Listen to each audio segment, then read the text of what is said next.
మన ప్రభువును మన రక్షకుడు అయిన యేసుక్రీస్తు ప్రభు అత్యున్నతమైన నామమున, అతి శ్రేష్టమైన నామమున, అతి ప్రభావం కలిగిన నామమున మీ అందరికీ వందనాలు. దేవునికి స్తోత్రాలు.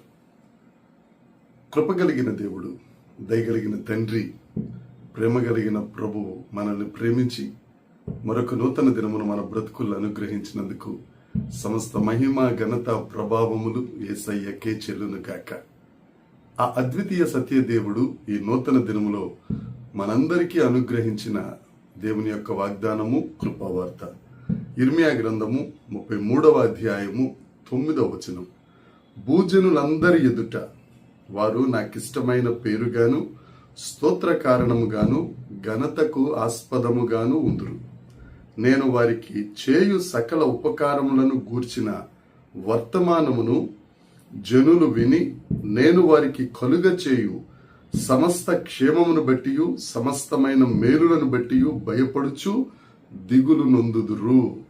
దేవునికి స్తోత్రం కలుగునుగాక, దేవునికి మహిమ కలుగునుగాక. ప్రభునందు ప్రియమైన దేవుని ప్రజలారా, దేవుడు మనకి ఈ దినాన్ని ఇచ్చిన వాగ్దానం స్తోత్ర కారణంగా, ఘనతకు ఆస్పదంగా మనల్ని చేస్తానని ఆయన వాగ్దానం చేస్తున్నారు. ఇది ఇర్మియా ప్రవక్త మాట్లాడిన ప్రవచన వాక్కు. ఈ 33వ అధ్యాయం తన ప్రజల కొరకు, తన ప్రజలను ఆశీర్వదిస్తూ వ్రాసిన వాక్యం.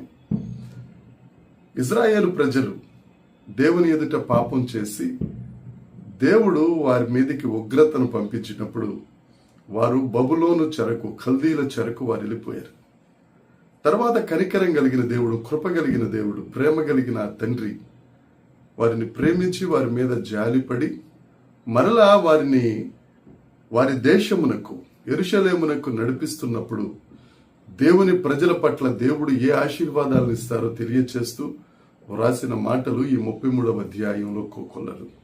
అందులో మాట ఈ మాట, స్తోత్ర కారణంగా, ఘనతకు ఆస్పదంగా నేను మిమ్మల్ని చేస్తాను. ఒకప్పుడు వారు చేసిన బాధలు, లేకపోతే వారు నిందల వలన పొందిన శ్రమ, వారి ఘనత పోయి చెడు జీవితంలోనికి వారు వచ్చేసినప్పుడు వారు పొందిన శ్రమ, వారి చెర, వారి కష్టాల వలన వారికి వచ్చిన అనిశ్చితి, వీటన్నిటి నుండి దేవుడు విడిపించి వారిని మరలా ఒక స్తోత్ర కారణంగా, ఘనతకు ఆస్పదంగా దేవుడు చేయబోతున్నారు.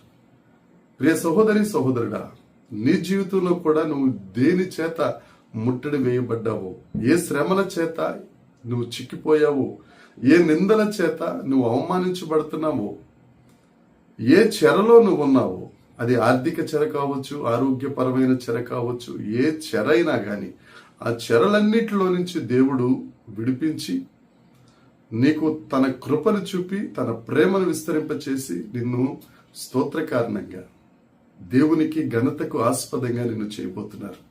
నమ్మి ఆమెనను, దేవునికి స్తోత్రం కలుగునుగాక. యేసుక్రీస్తు ప్రభువు ఈ భూలోకానికి వచ్చి పాపం వలన వచ్చిన శాపం, పాపం వల్ల వచ్చిన నింద, పాపం వల్ల వచ్చిన ఆ దౌర్భాగ్య పరిస్థితి, వాటన్నిటి నుంచి నిన్ను విడిపించడానికి ప్రాణత్యాగం చేసి నిన్ను ఆశీర్వదించాలని, నిన్ను స్తోత్ర కారణంగా చేయాలని, ఆయన ఘనతకు ఆస్పదంగా చేయాలని దేవుడు ఆశపడుతున్నారు. నువ్వు ఆయన వైపు చూస్తే, నువ్వు ఆయనను ఒప్పుకుంటే చాలు, నిన్ను ఆయన ఒక స్తోత్ర కారణంగా, ఘనతకు ఆస్పదంగా చేస్తారు. అంతేకాదు, ఆ దేవుడు చెప్తున్నాడు, సమస్త క్షేమమును బట్టి, సమస్తమైన మేలును బట్టి ఇతరులు చూచి నిన్ను, దేవుడు నిన్ను ఆశీర్వదించారని చెప్తూ భయపడేటట్లుగా దేవుడు చేయబోతున్నారు. నీకు సమస్త క్షేమాన్ని ఇస్తానని, నీకు సమస్త మేలును చేస్తానని దేవుడు వాగ్దానం చేస్తున్నారు. నిశ్చయముగా ఈ వాగ్దానం మీ జీవితములలో నెరవేరునుగాక. ఏ అవస్థలు పడుతున్నావో, ఏ శ్రమలు పడుతున్నావో, ఏ దిగులుతో కుమిలిపోతున్నావో, కృంగిపోతున్నావో, నా పక్షాన ఎవరు లేరనుకుంటున్నావేమో, నీ బంధువులే నిన్ను విడిచిపెట్టి వీడి జీవితం ఇంతే అనుకుని నీ ముఖం ముందే అంటున్నప్పుడు నువ్వు ఆ దేవుని వైపు చూస్తే నీకిచ్చే క్షేమాన్ని బట్టి, దేవుడు నీకు చేస్తున్న మేలులను బట్టి వారు భయపడుతూ నీ దగ్గరికి వచ్చి ఇది దేవుని వలన జరిగిన కార్యమని నీ ద్వారా ఆ యేసయ్య మహిమ పొందటానికి ఇష్టపడుతున్నారు. నువ్వు ఆయన వైపు చూస్తే చాలు. ఆయన పాదాల చెంతకు చేరి నీవే దిక్కు ప్రభువా, నీవు నాకు శరణం, దేవా నీవు స్తోత్ర కారణంగా ఘనతకు ఆస్పదంగా సమస్త క్షేమమును నాకు దయచేయి, మేలులతో నింపు ప్రభు అంటే నిన్ను ఆశీర్వదించడానికి ఆయన సిద్ధంగా ఉన్నారు. నిన్ను చూచిన వారందరి ఎదుట ఎంతమంది ఎన్ని చేతులైతే నీ వైపు చూపించాయి, ఎంతమంది అయితే నిన్ను నిందించారు, వారందరి ఎదుట సమస్త క్షేమానికి సమస్త మేలులకు నేను ఆయన కారణంగా చేయబోతున్నారు. నీ వలన ఆయన మహిమ పొందాలని ఇష్టపడుతున్నారు. నీదే ఆలస్యం. ఆ దేవుని దగ్గరికి రా, ఆ దేవుని యందు విశ్వాసం ఉంచు, ఆ దేవుడిని నమ్ముకో. తప్పక దేవుడు నిన్ను ఆశీర్వదిస్తారు. ఈ వాగ్దానం నీ జీవితంలో నెరవేర్చడం ఆయనకి ఇష్టం, ఆయన ఆశ. నువ్వు స్తోత్ర కారణంగా ఘనతకు ఆస్పదంగా ఉండాలని. ఇంకెంతవరకు వేచి ఉంటావు? ఈ దినం ఈ వాగ్దానాన్ని చేతబట్టుకో. దేవా నీవు దగ్గరికి వస్తాను, దేవ సమస్త క్షేమం సమస్త మేలులతో నన్ను నింపయ్యా, ఈ చెర నుంచి విడిపించు ప్రభు అంటే సిద్ధంగా విడుదల నాయకుడే నీ దగ్గరికి రావడానికి ఆయన సిద్ధంగా ఉన్నారు. ఆ దేవుని దగ్గరికి వద్దామా? దేవుడి మాటలు దీవించిన గాక. చిన్న ప్రార్థన. పరలోకమందున్న మా తండ్రి, పరిశుద్ధుడా, కృప కలిగిన వాడా, సమస్త మేలులకు కారణభూతుడా, నీకు వందనాలయ్యా. దేవ మమ్మల్ందరినీ స్తోత్ర కారణంగా ఘనతకు ఆస్పదంగా మీరు చేస్తున్నందుకే స్తోత్రం.